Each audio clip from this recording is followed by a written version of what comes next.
کی جو مجالس منعقد کی جاتی ہیں اس کے تو بہت سارے مقاصد ہوتے ہیں، لیکن بنیادی مقاصد 3 ہوتے ہیں جن کے لیے اس قبیل کی مجالس کا انعقاد ہوتا ہے۔ سب سے پہلے ایصال ثواب مقصود ہوتا ہے، جس کے لیے آپ اور آج میں جمع ہیں۔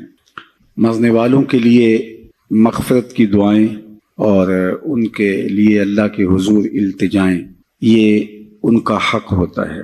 بلکہ ایک حدیث پاک میں مرنے والوں کے 4 حقوق کا ذکر کیا گیا ہے۔ بالخصوص ماں باپ جب انتقال کر جاتے ہیں تو ان کے حق ختم نہیں ہوتے۔ 4 حق ایسے ہیں جو مرنے کے بعد بھی واجب الادا ہوتے ہیں۔ ان میں سے پہلا حق الصلاۃ علیہما، ان پر جنازہ پڑھنا ہے۔ انتقال کے بعد والدین کا اولاد کے ذمے عائد ہونے والا پہلا حق ان پر جنازہ پڑھنا ہے۔ تجہیز و تکفین، تدفین، یہ اس کے زمرے میں آتی ہے۔ خوش نصیب وہ اولاد ہے کہ جو اپنے ماں باپ کا جنازہ پڑھنے کی صلاحیت رکھتی ہے، اور خوش نصیب وہ والدین ہیں کہ جن کی اولادیں ان کا جنازہ باقاعدہ پڑھ سکتی ہیں۔ ورنہ کتنے لوگوں کو میں جانتا ہوں کہ جنہوں نے اپنے ماں باپ کا جنازہ نہیں پڑھا۔ آپ سوچ رہے ہوں گے کہ وہ ملک میں موجود نہیں ہوں گے، کہیں سفر پہ ہوں گے۔ نہیں، وہ موجود تھے، قبرستان میں گئے ہیں، لیکن کھڑے رہے ہیں، جنازہ نہیں پڑھا۔ کیا اس شخص سے بڑا کوئی بد نصیب ہو سکتا ہے کہ جس نے اپنی حقیقی ماں کا جنازہ نہیں پڑھا، اپنے حقیقی باپ کا جنازہ نہیں پڑھا اور موجود بھی تھا؟ تو ایسے لوگوں کو آپ بھی جانتے ہیں۔ یہ وہ لوگ ہیں جنہیں جنازہ آتا نہیں ہوتا، اور وہ رسماً صف میں کھڑے ہوتے ہیں اور ماں باپ کا یہ حق ادا نہیں کر پاتے۔ اور اس سے بڑی محرومی اور کیا ہو سکتی ہے کہ انسان اپنے ماں باپ کے جنازے میں کھڑے ہو کر کے ان کا یہ حق بھی ادا نہ کر پائے۔ دوسرا حق ماں باپ کا جو اولاد کے ذمے عائد ہوتا ہے وہ ہے استغفار لہما، ان کے لیے بخشش کی دعائیں کرنا۔ زندگی کے اندر ماں باپ کی خدمت کے بہت سارے طریقے ہیں، ان کی خوشنودی حاصل کرنے کے بہت سارے ذرائع ہیں۔ آپ ان کے پاؤں دبا سکتے ہیں، انواع و اقسام کے پھل ان کو دے کر کے ان کی خوشنودی حاصل کر سکتے ہیں۔ ان کی خوشی کے جو بھی سامان ہیں آپ وہ کر سکتے ہیں۔ ان کے مزاج سے آشنائی کی وجہ سے آپ جانتے ہیں کہ یہ کن باتوں سے خوش ہوتے ہیں۔ لیکن جب انتقال کر جاتے ہیں تو پھر یہ سارے ذرائع ختم ہو جاتے ہیں۔ تو پھر ان کے لیے ان کی خوشنودی حاصل کرنے کے لیے دوسرا حق ماں باپ کا ان کے لیے استغفار کرنا ہے۔ اور مرنے والوں کو انتقال کے بعد سب سے زیادہ ضرورت دعاؤں کی ہوتی ہے۔ مل میت فی القبر الا کالغریق المتغوص فی البحر ینتظر دعوۃ۔ اللہ کے محبوب علیہ السلام نے ارشاد فرمایا، جب ہم کسی شخص کو قبر میں دفن کر کے واپس پلٹتے ہیں تو اس کی حالت ایسے ہوتی ہے جس طرح کوئی شخص پانی میں غوطے کھا رہا ہو اور فریاد کر رہا ہو۔ کل غریق المتغوص، 2 لفظ بیان فرمائے، ایک تو غرق ہونے والا، ڈوبنے کی کیفیت، اور دوسرا المتغوص، فریاد کرنے والا۔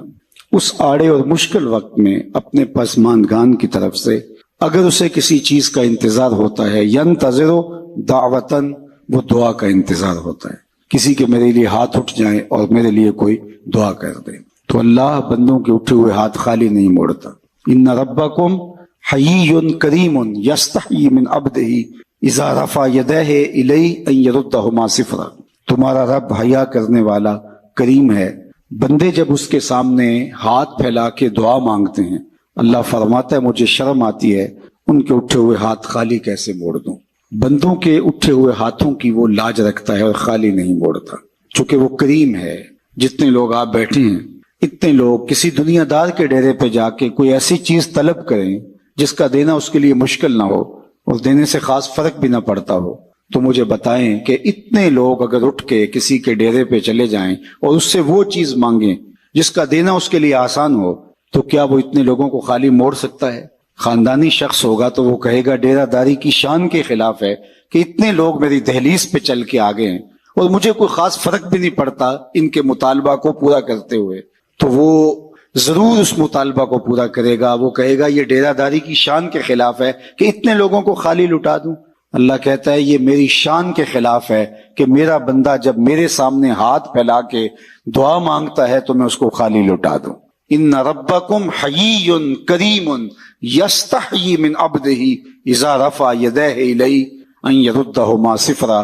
جب ہاتھ پھیلا کے وہ میرے حضور حاضر ہوتے ہیں اور میرے سے التجا کرتے ہیں تو اللہ فرماتا ہے کہ میں ان کو خالی نہیں موڑتا، چونکہ میں کریم ہوں اور مجھے خالی موڑتے ہوئے حیا آتی ہے، مجھے شرم آتی ہے کہ میں ان کو خالی موڑ دوں.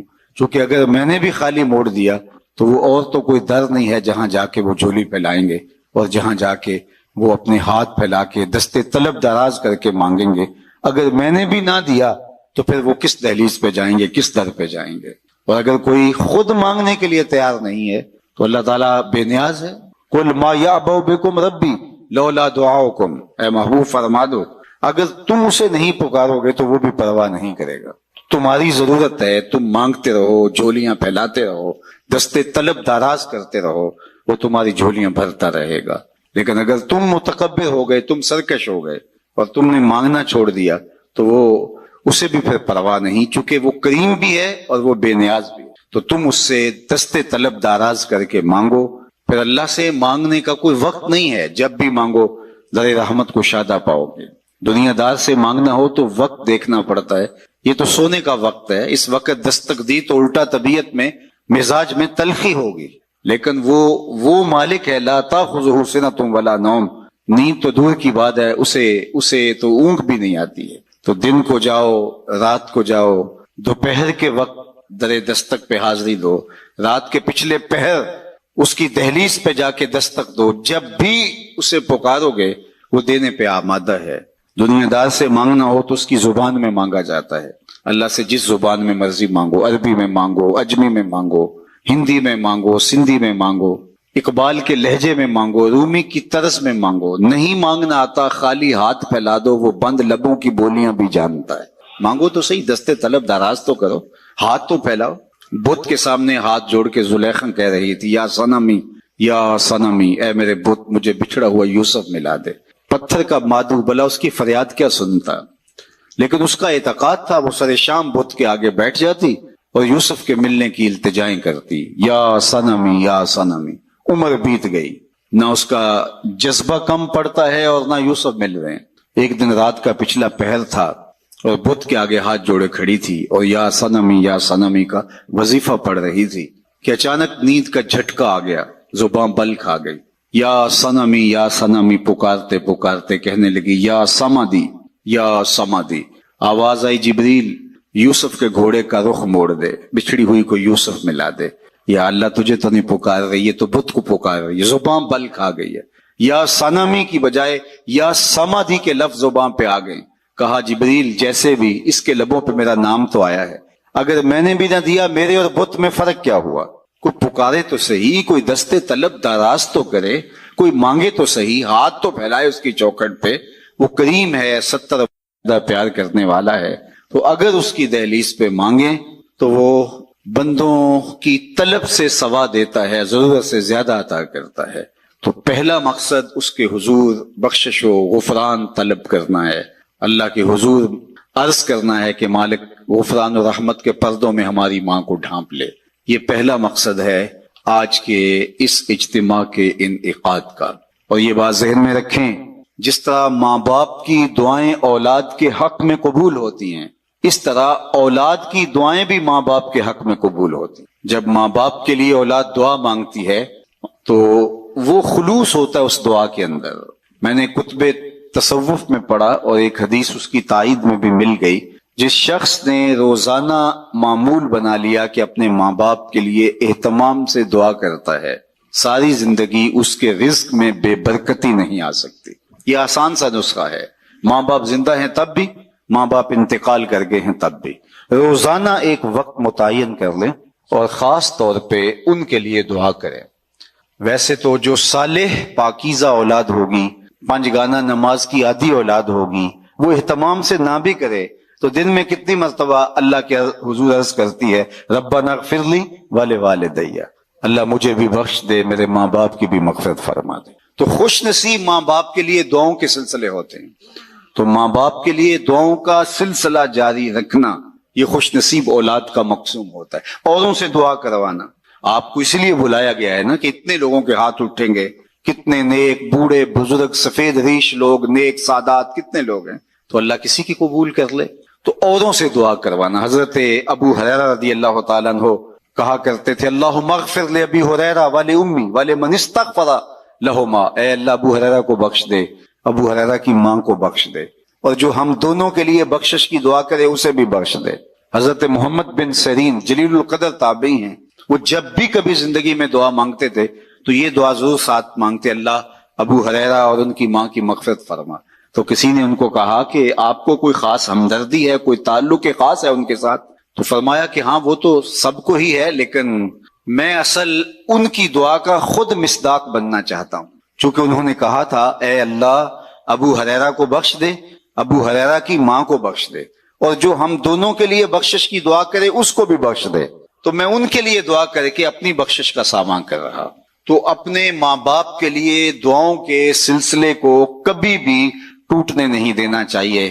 والدین کے لیے کثرت سے دعا، اللہ اکبر، یہ اپنے باطن کی بہتری کا ذریعہ بنتی ہے اور رزق میں اضافے کا سبب بنتی ہے، اور خوش نصیب اولاد ماں باپ کے لیے دعا کو کبھی بھی ترک نہیں کرتے، اور لوگوں سے بھی کہتے ہیں کہ میرے ماں باپ کے لیے مغفرت کی دعا کریں۔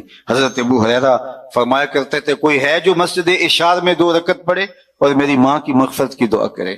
تو غفران و بخشش کی دعاؤں کا سلسلہ یہ پہلا مقصد ہے آج کے اس اجتماع کا اور اس قبیل کے منعقدہ اجتماعات کا۔ دوسرا مقصد پسماندگان سے اظہار تعزیت کرنا ہے۔ گھر بیٹھے بھی ہم دعا کر سکتے تھے، لیکن یہاں آ کے دعا کرنے کا مقصد مرحوم کے یا مرحومہ کے پسماندگان سے اظہار محبت ہے، جس کے لیے ہم یہاں آتے ہیں اور دعا کرتے ہیں۔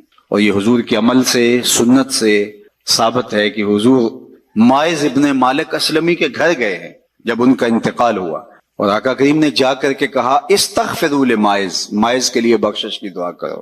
حالانکہ جب ان کا جنازہ اٹھا تو وہ ایک سلسلے میں موخوذ ہوئے، پھر حد جاری کی گئی، تو آقا کریم نے فرمایا تھا کہ میرے مائز نے ایسی سچی توبہ کی ہے، اگر روئے زمین کے تمام لوگوں میں تقسیم کر دی جائے اہل ایمان میں، لکفاہم، سب کی مغفرت ہو جائے، یعنی ان کی توبہ کو اوروں میں بانٹا جائے تو وہ بھی بخشے جائیں۔ تو ان کے گھر حضور آ کے پھر دعا کیوں کرتے ہیں، جبکہ حضور فرما چکے ہیں، اور یہ بھی فرمایا کہ وہ جنت کی نہروں میں غوطے لے رہا ہے، جنت کی نہروں کے اندر وہ کلکاریاں لے رہا ہے، جنت کی نہروں میں نہا رہا ہے۔ تو پھر حضور ان کے گھر میں کیوں آئے؟ گھر میں اس لیے آئے کہ پسماندگان کی ڈھارس بندھائیں، اور جس گھر میں حضور آئے ہوں گے وہاں کوئی دکھ رہا ہوگا، وہ کیا کسی نے کہا یہ الگ بات ہے تم آئے ہو تو کوئی نہیں، ورنہ در تو یہاں ہزار رہتے ہیں۔ تیسرا مقصد جو ہے وہ ہمارا دوسرا مقصد پسماندگان کے ساتھ تعلق کو نبھانا ہے۔ یعنی یہ تینوں مقاصد جو چیدہ میں نے عرض کیے، تینوں مقاصد 3 اشخاص سے جڑے ہیں۔ پہلا مرنے والے کی ذات سے، دوسرا پسماندگان سے، اور تیسرا ہمارے اپنے وجود سے۔ مرنے والے کے لیے دعا، اور ہماری دعاؤں کی انہیں ضرورت ہے۔ اگر وہ اللہ کے کرم سے، اللہ کے فضل سے اللہ نے ان کو غفران و رحمت کے پردوں میں ڈھانپ لیا تو درجے بلند ہوتے ہیں دعاؤں سے۔ اور دوسرا مقصد پسماندگان سے تعزیت۔ ظاہر ہے ماں ایک ایسا رشتہ ہے کہ جس کا نعم البدل کیا بدل بھی موجود نہیں ہے۔ انسان زندگی کے جس مرحلے میں بھی چلا جائے ماں کی کمی کو شدت کے ساتھ محسوس کرتا ہے۔ ابھی ہم اندر بیٹھے تھے تو یہاں سے کوئی شعر پڑھ رہا تھا تو آواز جا رہی تھی کہ ماں کی وفائیں جب حضور یاد کر کے رو پڑتے ہیں تو پھر ہم اپنی ماں کے لیے اپنے دل کے اندر کیا جذبات، کچھ اس مفہوم کا شعر تھا۔ اور وہ ایک باقاعدہ واقعہ موجود ہے، اللہ کے محبوب علیہ السلام باقاعدہ اپنی ماں کو یاد کرتے ہیں۔ الحاوی الفتاوی کے اندر امام سیوطی نے بڑی تفصیلی کہانی لکھی ہے کہ ایک دن حضور مکے سے ہجرت فرما کے جب مدینہ تشریف لائے تو ایک دن مسجد نبوی میں نماز پڑھانے کے لیے اللہ کے محبوب تشریف لے گئے۔ عشاء کی نماز کا وقت تھا تو ہجوم عاشقاں جو ہی حضور حجرہ نور سے باہر نکلے تو ادب سے صحابہ کھڑے ہو گئے۔ بس یہ لمحے حضور علیہ السلام کی آنکھوں کے سامنے آئے تو آنکھیں چھلکنے لگی، اور پھر حضور علیہ السلام نے ایک ٹھنڈی آہ بھری اور ایک جملہ ارشاد کیا، لو ادرکت والدی او احدہما، کاش آج میرے ماں باپ زندہ ہوتے، یا کم از کم میری ماں ہی زندہ ہوتی۔ انسان نے مشکل وقت دیکھا ہو، بعد میں خوشحالیاں آ جائے یا اور زیادہ خوشحالیاں اللہ عطا کر دے تو انسان آرزو کرتا ہے۔ آج تو اس دنیا میں یہ نفسی کی دنیا ہے، اس میں تو وہ کہتے ہیں قیامت کے اندر ہوگا نفسی نفسی کا عالم، تو یہ تو قیامت سے قبل ہی عالم ہو گیا ہے۔ تو آج تو کسی کی عزت پر لوگ آتش غیظ و غضب اور آتش حسد میں جلنے لگ جاتے ہیں، تو ایک ماں ایسا رشتہ رہ گیا ہے جس کو قلبی فرحت اور مسرت ہوتی ہے۔ اب آقا کریم علیہ السلام کا معاملہ آپ جانتے ہیں کہ پیدا ہونے سے قبل باپ کا انتقال ہو گیا۔ 6 سال کی عمر تھی کہ اپنی والدہ کے ہمراہ حضور مدینہ المنورہ میں پہنچے حضرت عبداللہ کی قبر کی زیارت کے لیے۔ جب واپس پلٹے تو ابوا کے مقام پر حضرت آمنہ سلام اللہ علیہا کو سخت بخار ہو گیا۔ انہیں لگا کہ یہ میرا بخار جان لیوا ثابت ہوگا، تو انہوں نے حضور علیہ الصلوۃ والسلام کے سر پہ ہاتھ رکھا اور حضور سے کچھ کہنا چاہ رہی تھی، آخری بات، لیکن وہ ضبط کے بندھن ٹوٹ گئے اور چھم چھم آنسو آنکھوں سے ٹپکنے لگے۔ تو حضرت آمنہ نے جو جملے کہے، علماء نے سیرت کی کتابوں میں موجود ہے، سیرت کی سب سے پہلی کتاب جو ہے وہ ابن حشام کے اندر یہ لفظ موجود ہیں کہ حضرت آمنہ بمشکل چند جملے ادا کر پائیں، اور وہ یہ تھے کہ بیٹا ہر نئی چیز سے پرانا ہو جانا ہے، ہر باقی نے فنا ہو جانا ہے، میں بھی جا رہی ہوں، وَذِكْرَ بَاق وَوَلَدْتُ طُهْرًا، لیکن میرا ذکر نہیں مٹے گا، اس لیے کہ تیرے جیسا ستھرا بیٹا چھوڑ کے جا رہی ہوں۔ جن ماؤں کے بیٹے اچھے ہوں ان کا تذکرہ مٹا نہیں کرتا، ان کی یادیں ختم نہیں ہوتی۔ یہ آخری لفظ تھے سیدہ آمنہ کے کہ ان کی سانس ٹوٹ گئی اور انتقال ہو گیا۔ حضور اپنی ماں سے لپٹ گئے اور بار بار کہتے تھے امی آپ آگے بولتی نہیں، لیکن خاموش ہو گیا تھا چمن بولتا۔ پھر ماں کی وہیں تدفین کی، ابوا کی ریت کے چھوٹے چھوٹے جو ہے وہ ٹکڑے پتھروں کے ماں کی قبر پہ رکھے، اور ہو بھی کیا سکتا تھا، وہ کیا کسی نے کہا تجھے کن پھولوں میں ہم کفن دیں، تو جدا ہی ایسے موسموں میں ہوا جب درختوں کے ہاتھ پھولوں سے خالی تھے۔ ماں کی تدفین کے بعد ام ایمن کے ساتھ حضور لپٹ کے بیٹھ گئے اور حضرت عبد المطلب کے پاس انہوں نے آ کے خبر دی کہ آپ کی بہو انتقال کر گئی راستے میں، اور ابوا میں ہم نے تدفین کر دی۔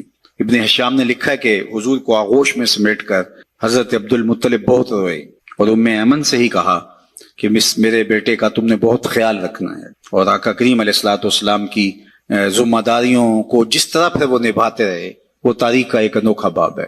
اور حضرت ام ایمن نے جس طرح ڈیوٹی سر انجام دی، حضور علیہ السلام فرمایا کرتے تھے ام ایمن میری ماں کے بعد میری ماں ہے۔ پھر حضرت عبد المطلب کا بھی انتقال ہو گیا 2 سال کے بعد، اس وقت حضور علیہ السلام کی عمر 8 برس تھی۔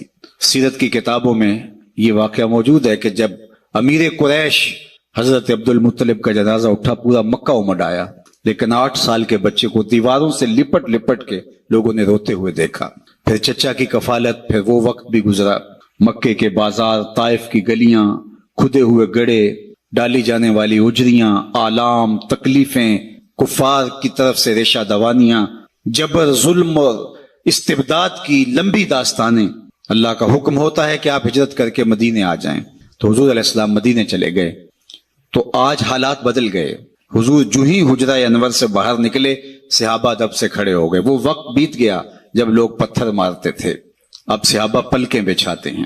وہ وقت گزر گیا جب لوگ آوازیں کستے تھے، صحابہ صفوں میں ہاتھ باندھے منتظر ہیں، اور جو ہی حجرہ انور سے حضور نکلے تو ادب سے استادہ ہو جاتے ہیں۔ تو آقا کریم کی نظر پلٹ کے ابوا میں چلی گئی اور مکے کی گلیوں میں ہونے والے ظلم و جبر کو حضور علیہ السلام نے تصور میں لا کر کے کہا لو ادرکت والدیہ او احدہما، کاش آج میرے ماں باپ زندہ ہوتے، یا کم از کم میری ماں ہی زندہ ہوتی، وانا اصلی صلاۃ العشاء، اور میں لوگوں کو نماز عشاء پڑھا رہا ہوتا، واقرأ فیہا بفاتحۃ الکتاب، اور اس میں سورہ فاتحہ کی تلاوت چل رہی ہوتی۔ پھر میری ماں کو میرے ساتھ کوئی کام یاد آ جاتا، وہ دروازے پر آتی، چلمن سرکاتی اور میٹھی آواز میں مجھے بیٹا محمد کہہ کے آواز دیتی، فرمایا لوگوں میں اپنی نماز چھوڑ کے ماں کی بات سن لیتا۔ ماں کی کمی کو انسان ہر دور میں، ہر لمحے میں محسوس کرتا ہے، چونکہ یہ رشتہ ہی ایسا ہے جس کا نعم البدل کیا بدل بھی موجود نہیں ہے۔ ماں جب بولتی ہے تو اس کے لہجے میں جبریل بولتا ہے، ماں جب مسکراتی ہے تو لگتا ہے جنت کے سارے پھول کھل اٹھے ہیں۔ ماں کو اللہ نے وہ درد، وہ درک، وہ محبت، وہ پیار اور وہ تڑپتی ہوئی بےتاب ممتا دی ہے کہ جس کی کوئی مثال ہی نہیں ہے۔ ایک شاعر ہوا تابش، اس نے ماں کے پیار کو کتنے خوبصورت پیرائے میں بیان کیا۔ ایک مدت سے میری ماں نہیں سوئی تابش، میں نے ایک بار کہا تھا مجھے ڈر لگتا ہے، کہا بچپن میں میرے منہ سے نکلا تھا امی مجھے رات کو ڈر لگتا ہے، کہتا ہے بوڑھا ہو گیا ہوں لیکن میری ماں اب بھی میرے بستر پہ پھونکے مار کے سوتی ہے کہ میرے بیٹے کو کہیں ڈر نہ لگ رہا ہو۔ اللہ اکبر۔ ہمارے ایک بہت بڑے ادیب گزرے ہیں، ان کی والدہ انتقال کر گئیں، تو انہوں نے ایک کالم لکھا تھا اس زمانے میں کہ ان پڑھ اور بوڑھی ماں کی یاد میں۔ وہ کہتے تھے کہ میری ماں پڑھی لکھی نہیں تھی، لیکن میری یونیورسٹی وہی تھی، میرا کالج وہی تھا۔ اور پھر کہتے ہیں کہ اونچی مسندوں کے اوپر بیٹھنے کا وہ لطف کہاں جو ماں کے قدموں میں بیٹھنے کا سرور ہے، عالی نسب ہوٹلوں میں کھانا کھانے کا لطف کہاں جو چولہے پر بیٹھ کے ماں کے ہاتھوں سے پکی ہوئی چپاتیاں کھانے میں ملتا ہے۔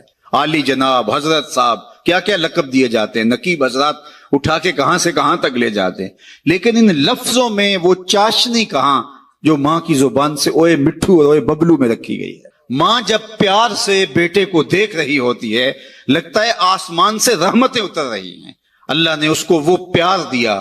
میں اپنے دوستوں کو کہتا ہوں، یہ آج کل سڑکوں کے کناروں پر بڑے بڑے ترازو نصب کر دیے گئے ہیں، پورا کنٹینر تول لیا جاتا ہے، تو میں نے کہا آج تک کوئی ایسا ترازو ایجاد نہیں ہوا جس پر ماں کے پیار کو بھی تولا جا سکے۔ اللہ نے اس کو وہ محبت دی، وہ پیار دیا، وہ درک دیا، وہ درد دیا، اس کے اندر وہ احساس کی کائنات آباد کر دی جسے ممتا کے نام سے پکارا جاتا ہے۔ نعم البدل، کیا بدل بھی موجود نہیں، اللہ نے ماں کے روپ کے اندر اللہ اکبر وہ پیار رکھا ہے۔ ماں جب پیار سے ہاتھ اٹھا دے تو عرش سے بیٹے کے حصے کی دعائیں کھینچ کے لے آتی ہے، اور لازمی نہیں ہے کہ ماں رابعہ بصریہ ہو تو پھر ہی اس کی دعا قبول ہوتی ہے۔ لیپا پوتی کرتی ہوئی ماں اپنے گارے سے بھرے ہوئے ہاتھ بھی اٹھا دے، اللہ ان کو بھی خالی نہیں موڑتا۔ اللہ جل شانہ نے ماں کے سینے کے اندر اولاد کے لیے اتنا پیار رکھا ہے۔ اگر آپ کی توجہ ہو تو میں آپ سے کہنا چاہوں گا کہ ماں اولاد سے اتنا پیار کیوں کرتی ہے، دکھ جھیل لیتی ہے۔ غریب مائیں تو لوگوں کے گھروں کے برتن مانجنے سے بھی گریز نہیں کرتی۔ شہر میں آ کر پڑھنے والوں بھول گئے ہو کس کی ماں نے کتنا زیور بیچا تھا۔ مائیں کن کن مشکلوں سے گزر کے اولاد کی تربیت کرتی ہیں، غلامیاں قبول کر لیتی ہیں۔ ماؤں کی کہانیاں دل آویز ہیں اگر اس عنوان سے بات چلے، لیکن میں آپ سے پوچھتا ہوں کہ ماں کو اولاد سے اتنا پیار کیوں ہے؟ تو آپ سب کا ایک جواب ہوگا، اس لیے کہ اولاد کو ماں نے جنم دیا ہے، تو جس ماں نے اولاد کو جنم دیا وہ اتنا پیار کرتی ہے، تو جس رب نے خلق کیا وہ کتنا پیار کرتا ہو۔ جنم دینے والی کا پیار کسی ترازو پہ نہیں تولا جا سکتا، اور جس نے دست قدرت سے بنایا ہے۔ یا ایھا الانسان ما غرک بربک الکریم الذی خلقک فسواک فعدلک فی ای صورۃ ما شاء رکبک۔ ماں کی دہلیز چھوڑ کے بچہ بھاگ جائے، آوارہ مزاج بچہ، تو ماں کہتی ہے پتر آجا، اتنی ٹھنڈی چھاؤں کہیں نہیں ملے گی، پلٹ کے آجا، میری باہیں تیرے لیے کھلی ہیں۔ اور مالک کی دہلیز چھوڑ کے جب سرکش انسان بھاگتا ہے تو اس کی رحمتیں آواز دیتی ہیں، یا ایھا الانسان ما غرک بربک الکریم، او بھاگے ہوئے انسان آجا، پلٹ کے تیرا رب بڑا ہی کریم ہے۔ مجھے بتاؤ، کوئی بھاگے ہوئے کو یوں بھی آواز دیتا ہے؟ کبھی مجرم کا پولیس کو تعاقب کرتے آپ نے دیکھا ہوگا، سخت گیر استاد کو بدتمیز طالب علم کے پیچھے دوڑتے دیکھا ہوگا، لیکن یہاں پیار کا انوکھا اسلوب ہے، دل آویز کہانی ہے، جو سرکش ہے، باغی ہے، متمرد ہے، مالک کی دہلیز چھوڑ کے بھاگ رہا ہے، اس کو مالک کی رحمتیں آواز دے رہی ہیں، یا ایھا الانسان ما غرک بربک الکریم، آجا پلٹ کے تیرا رب بڑا ہی کریم ہے۔ ساری دنیا کا شہد نچوڑ دو تو اتنی مٹھاس نہیں ملے گی جتنی ان لفظوں سے ٹپک رہی ہے۔ ما غرک، ما میں عموم ہے، اس چیز کا نام تو بتا جس نے رب سے تجھے دور کر دیا۔ دولت، حسن، جوانی، اقتدار، یہ کیا ہے جو تیرے پاس مستقل رہنے والا ہے؟ آج ہے کل نہیں، آج جوانی ہے، آج تیری چوڑی چھاتی، کڑیل بازو، لیکن کل کچھ بھی نہیں ہوگا۔ کل ایک گلاس پینے کے لیے بھی جو ہے وہ تجھے ساری توانائی صرف کرنی پڑے گی۔ اقتدار آج ہے کل نہیں ہے، دولت آج ہے کل نہیں، یہ ڈھلتی چھاؤں ہے۔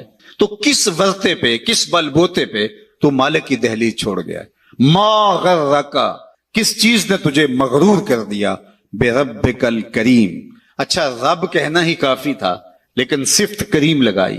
وہ رب جو کریم ہے، 70 ماؤں کی زندگی بھر کی محبت ایک طرف، مالک کا محبت کی نظر سے ایک بار دیکھ لینا ایک طرف، تو کہا وہ کریم رب۔ پھر آگے بڑھ کے کہا الذی خلقک، دیکھ تیرا اس کا رشتہ کتنا گوڑا ہے، وہ تیرا خالق لگتا ہے، اس نے تجھے تخلیق کیا ہے، دست قدرت سے بنایا ہے۔ ماں نے پیدا نہیں کیا، جنم دیا ہے، اور اس کے پیار کا ٹھکانہ نہیں ہے۔ سمندر کی پاتال تک تو کوئی پہنچ گیا ہوگا، لیکن ماں کے پیار کا ٹھکانہ آج تک کسی کو نہیں ملا۔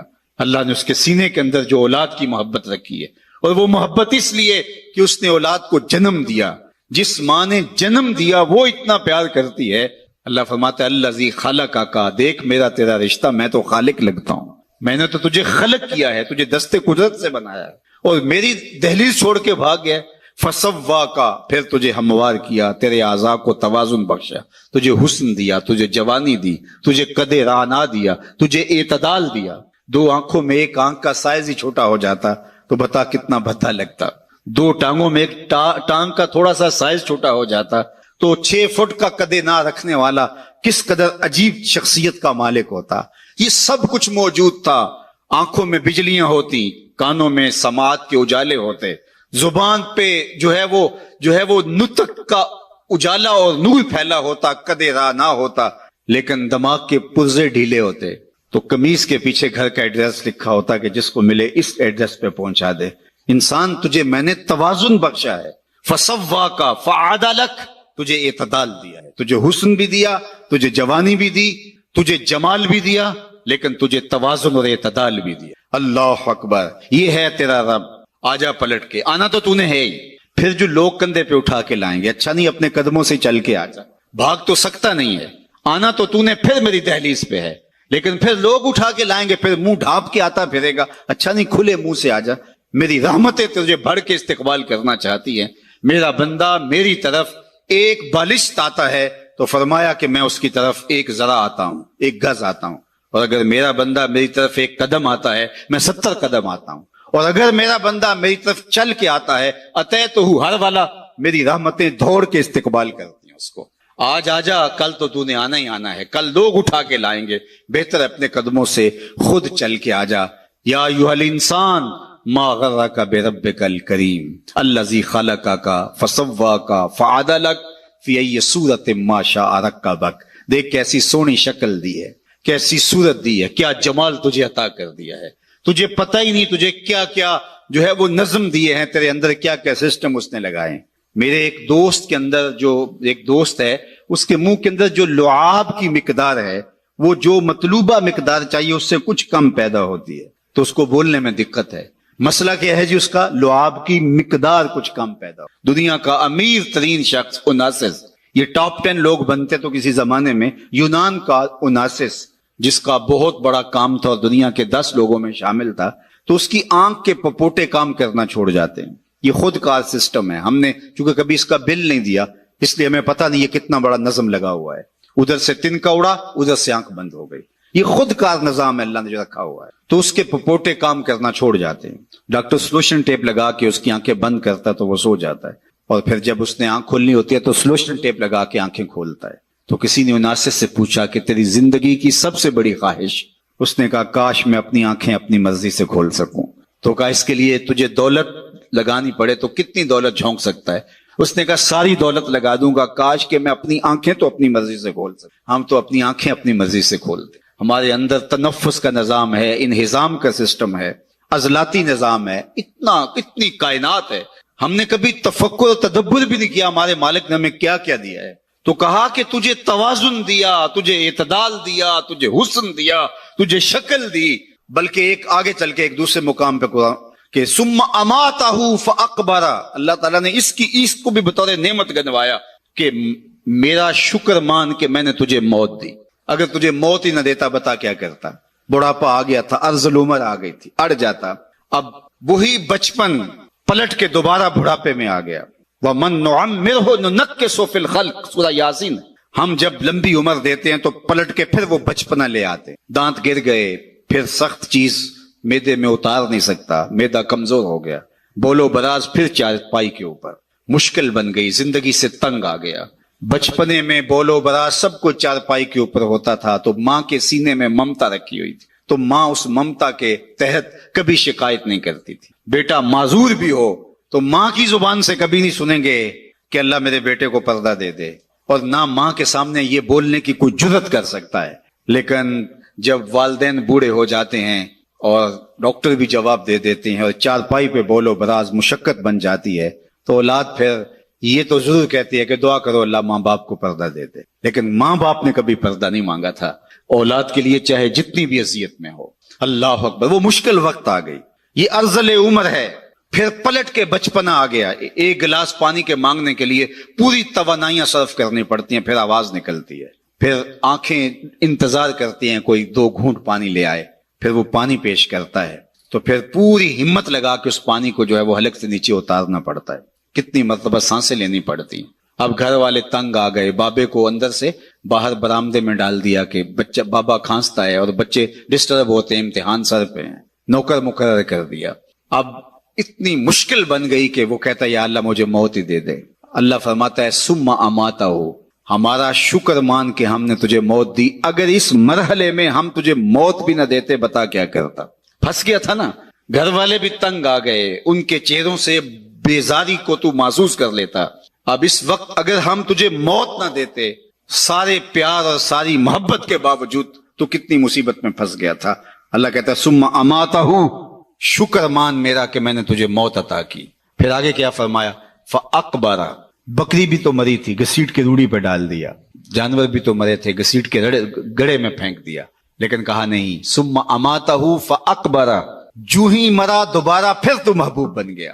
اب سارا شہر تیرا منہ دیکھنے آ رہا ہے، ذرا سوچ، تیرا منہ دکھانے کے قابل ہے؟ ساری زندگی اللہ کے حکموں کو توڑا، لیکن ایک دم پھر محبت جاگ پڑی، محبت آنسو بن کے بہنے لگی، زمانہ دور دور سے آنے لگا، پھر کہا کہ اب یہ شاہکار ہے میرا، اس کو یوں ہی نہیں پھینکنا جس طرح گدے کو پھینکا تھا، بکری کو پھینکا تھا، کہا اس کو غسل دو، اس کے انگ انگ پہ خوشبو ملو، چٹے لباس کا کفن دو، اس کا جنازہ اٹھاؤ۔ ایک آدمی نہیں اٹھائے گا، ایک آدمی بھی تو اٹھا سکتا تھا، کہا نہیں 4 آدمی اٹھائیں، اور ان کو بھی کہا کہ کندھا بدلتے رہنا، اور پھر کہا تیز نہ چلنا میرے شاہکار کو جھٹکا نہ لگ جائے۔ کیا اعزاز ہے، کیا تکریم ہے، کیا پروٹوکول ہے۔ اب جنازہ آ گیا قبرستان کے اندر، امام کعبہ بھی ہو تو وہ پیچھے کھڑا ہوگا، جنازہ آگے ہوگا، وقت کا غوث بھی ہو تو پیچھے کھڑا ہوگا، اس کا جنازہ آگے ہوگا۔ یہ تیرا پروٹوکول ہے، یہ اعزاز ہے، یہ تیری تکریم ہے۔ کہا پھر اس کے لیے چھوٹا سا گھر بناؤ، پھر اس کے اندر دفن کرو، پھر کہا اس کے اوپر پھول ڈالو، پھر کھڑے ہو کے دعائیں مانگے، التجائیں کرے، اے انسان تو نے میرے ساتھ کیا کیا اور میں نے تیرے ساتھ کیا کیا۔ کتنی عزت افزائی، کتنی تکریم۔ ثم اماتہ فاقبرہ، تو آپ پلٹ کے اپنے مالک کی دہلیز پہ آ جا، وہ نہ ہو کہ کل پچھتائے، لیکن کل کا پچھتانا سوائے حسرت بڑھانے کے علاوہ اور کچھ نہیں ہوگا۔ آج کا پچھتاوا کل کی بہتری کا ضامن ہو سکتا ہے۔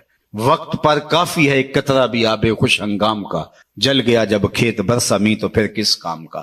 آپ دیہات کے رہنے والے ہو، آپ تو جانتے ہو کہ جب زمین وتر میں ہوتی ہے تو اس وقت بیج ڈال لیں تو پھر پودا کتنی تیزی کے ساتھ گروتھ کرتا ہے، لیکن جب زمین وتر سے نکل جائے تو پھر کوئی فائدہ نہیں ہوتا۔ آج زندگی کی زمین وتر میں ہے، آج ساوی نے کھلے راوی نے انج ٹوک نوکھڑے ٹوک دے نہیں، ٹر پویں تے فاصلے مک جاندے، گھر بیٹھیاں پینڈے مک دے نہیں۔ آج اٹھنے والا ہر قدم تمہیں منزل سے قریب کر دے گا، اور کل کا پچھتاوا سوائے حسرت، دکھ اور اذیت بڑھانے کے اور کچھ نہیں ہوگا۔ یا لیتنی قدمت لحیاتی، یہ قرآن نے کہا کہ وہ چیخ چیخ کے کہے گا ہائے میں اس زندگی کو یہاں بھیج دیا ہوتا پہلے، لیکن پھر کیا فائدہ۔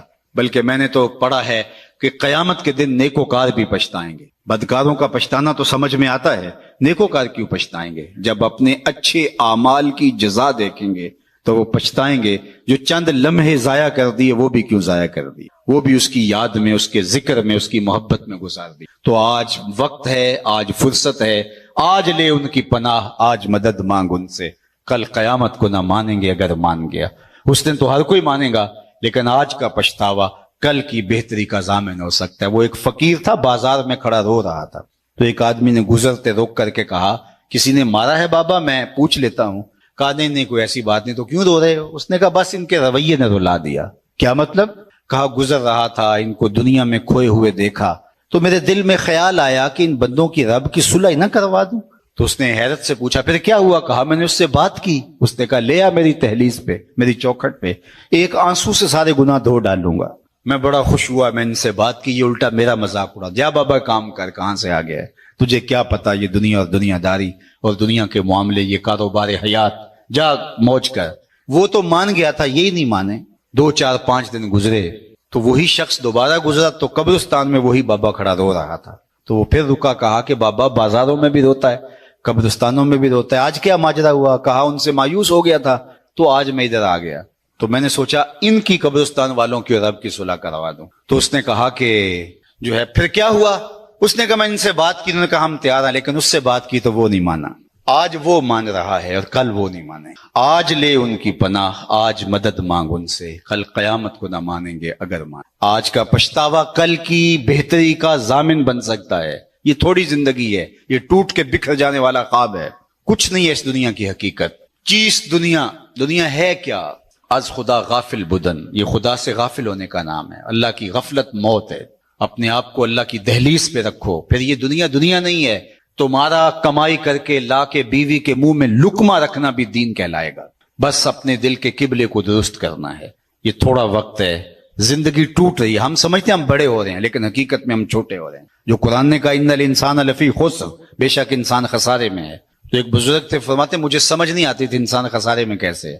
میں سمرقند کے بازار سے گزر رہا تھا اور ایک آدمی پھٹے کے اوپر رکھ کے برف بیچ رہا تھا اور ساتھ آواز لگا رہا تھا. آج کل تو یہ پاپڑ بیچنے والے بھی آواز لگاتے ہیں, تو وہ پھٹے کے اوپر برف رکھ کے بیچ رہا تھا اور آواز لگا رہا تھا. اور آواز کیا تھی؟ ارحمو ارحمو علی من یذوب راس مالہ, او گزرنے والو میرے پہ ترس کھاؤ, میں ایسا تاجر ہوں جس کا راس المال پگھلتا جا رہا ہے. چونکہ برف ایک ایسا سودا ہے جو گاہک کا انتظار نہیں کرتا. آپ کوئی اور چیز بیچتے ہیں, کپڑا بیچتے ہیں, ہو سکتا ہے کل دو آنے مہنگا ہو جائے. آپ پیٹرول بیچتے ہیں, آج نہیں بکری ہوئی, کل ہو سکتا ہے پڑا 10 روپے اوپر چلا جائے, آپ کروڑوں کے فائدے میں چلے جائیں. لیکن برف اگر مہنگی بھی ہو گئی تو کل برف ہی نہیں ہوگی. تو وہ پھٹے کے اوپر رکھ کے برف بیچ رہا تھا اور ساتھ آوازیں دے رہا تھا, ارحمو ارحمو علی من یذوب راس مالہ, آؤ میرے پہ ترس کھاؤ, مجھ سے برف کا ایک ٹکڑا لیتے جاؤ, میں ایسا تاجر ہوں جس کا راس المال پگھلتا جا رہا ہے. تو وہ کہتے ہیں میرے قدم رک گئے اور میں نے اس کو کہا مجھے ان الانسان لفی خسر کا ترجمہ سمجھ میں آ گیا. جس طرح تیری برف پگھلتی جا رہی ہے میری زندگی پگھلتی جا رہی ہے. تیری برف قطرہ قطرہ پگھل رہی ہے اور میری زندگی سانس سانس پگھل رہی ہے. اور اگر تو اس برف کو ابھی بیچ لے تو اس کے بدلے میں درہم, دینار, غلہ, پارچہ جات کچھ لے لے تو تجھے 4 آنے بچ جائیں گے. اور میں ان سانسوں کے بدلے درود پڑھ لوں, ان سانسوں کے بدلے قیام کر لوں, کسی دکھی کے سر پہ ہاتھ رکھ دوں, کسی ضرورت مند کے کام آ جاؤں, سجدہ کر لوں ان سانسوں کے بدلے, تو یہ میری سانسیں کام آ جائیں گی. ورنہ تو سو کے بھی گزر جائیں گی, آوارگی میں بھی گزر جائیں گے. تو یہ سانسوں کی گنتی سید علی المرتضیٰ رضی اللہ تعالیٰ عنہ فرماتے ہیں یہ موت کی طرف اٹھتے ہوئے قدم ہے تمہارے سانس. کبھی آپ اشارے پہ رکے ہوں تو وہاں گنتی الٹی چل رہی ہوتی ہے, 60 سے 50 سے 20 سے نیچے آ رہی ہوتی ہے. گنتی جب الٹی چلتی ہے تو بہت جلد 0 پہ آ جاتی ہے, اور جب 0 پہ آ جاتی ہے تو پھر رکا نہیں جاتا. اللہ اکبر, یہ 60 سے 70 سے 50 سے یہ ماہ و سال کی گنتی الٹی چل رہی ہے. ہم سمجھتے ہیں ہم بڑے ہو رہے ہیں لیکن چھوٹے ہو رہے ہیں. اور جب 0 پہ آئے تو اسی کا نام تو موت ہے. پھر کوئی روک نہیں پائے گا, کوئی طاقت نہیں ہے کہ اس کو روک سکے. تم بروج مشیدہ مضبوط قلعوں میں بھی چلے جاؤ تو وہاں بھی تمہیں موت اچک لے گی آ کے. اس سے رستگارا نہیں, اس سے چھٹکارا نہیں. اقبال نے کہا تھا موت ہے ہنگامہ آرا کل زمے خاموش میں, ڈوب جاتے ہیں سفینے موج کی آغوش میں. موت تمہیں پکڑ لیتی ہے, موت تمہیں مضبوط جو ہے وہ قلعوں کے اندر بھی اچک کے لے جاتی ہے.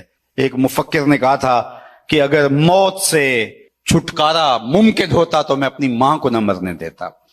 میں جو ہے وہ اپنی ماں کو نہ مرنے دیتا, میرا سب سے بڑا جو ہے وہ عظیم رشتہ تھا اگر موت سے بچانا کسی کو ممکن ہوتا. لیکن موت جو ہے وہ بہنوں سے بھائی اٹھا کے لے جاتی ہے, موت بھائیوں سے بہنیں اٹھا کے لے دیتی, ماں باپ سے ان کے لال چھین لیتی ہیں اور اولادوں سے ماں باپ چھین لیتی. تو موت سے تو چھٹکارا نہیں ہے, موت سے تو بھاگ نہیں سکتے, فرار اختیار نہیں کر سکتے. تو پھر آئیے زندگی ایسے گزاریں کہ مرنے کے بعد بھی ایک خوشگوار زندگی ہمارا استقبال کرے. پھر موت تحفۃ المومن بن جاتی ہے, جو اللہ کے محبوب نے فرمایا تحفۃ المومن الموت. پھر موت ایک بھیانک منظر نہیں رہتا, موت پھر مومن کے لیے تحفہ بن جاتی ہے. بلال حبشی رضی اللہ تعالیٰ عنہ کا آخری وقت آتا ہے تو ان کی زوجہ سراہنے بیٹھی ہیں اور سانس ٹوٹنے لگتی ہے تو وہ کہتے ہیں واہ حزن نہ ہو, ہائے افسوس میرا شوہر مجھ سے جدا ہو رہا ہے. تو بلال حبشی کی بھی سانسیں باقی تھی. آپ نے پلٹ کے کہا کیا بول رہی ہے؟ کہا آپ جدا ہو رہے ہیں تو یہ کہنا بنتا ہے میرا. کہا یہ نہ کہو بلکہ کہو وا تربا ہو غدن القا محمدن و اصحابہ. کہو مبارک ہو, میں تو اپنے آقا محمد عربی سے ملنے کے لیے جا رہا ہوں. پھر موت تحفہ بن جاتی ہے. حضرت ابراہیم علیہ السلام کے پاس جب اللہ کا پیغام اسرائیل لے کر آتا ہے کہ میں روح قبض کرنے کے لیے آیا ہوں, تو حضرت اسرائیل کہتے ہیں عجیب بات ہے، رب مجھے اپنا خلیل بھی کہتا ہے، اور کبھی ایسا ہوا ہے کہ کوئی یار بھی یار کی موت چاہے؟ وہ مجھے اپنا خلیل کہتے ہیں گوڑے یار کو، وہ مجھے خلیل کہتا ہے اور پھر تجھے بھیج دیا قبضے روح کے لیے، کوئی یار بھی یار کی موت چاہتا ہے؟ کہا میں تو حکم کا پابند ہوں۔ واپس گئے اور کہا مالک تیرے خلیل کا تیرے نام یہ پیغام ہے۔ تو کہا پھر جا اور میرے خلیل کو جا کے میرا سلام دے، اور ساتھ کہنا کبھی ایسا بھی ہوا ہے یار یار کو بلائے اور یار ملنے نہ آئے؟ تو روح بے چین ہو گئی، کہا دیر نہ کر، جلدی جلدی قبض کر لے۔ تو جب زندگی اس کی منشا کے مطابق گزاری ہوگی پھر موت بھیانک منظر نامہ نہیں ہوگا۔ اللہم بالرفیق الاعلی، یہ میرے حضور کے آخری لفظ ہے۔ اللہ اکبر، اختیار دیا جاتا ہے تو کہتے ہیں مالک میں تیرے حضور آنا چاہتا ہوں۔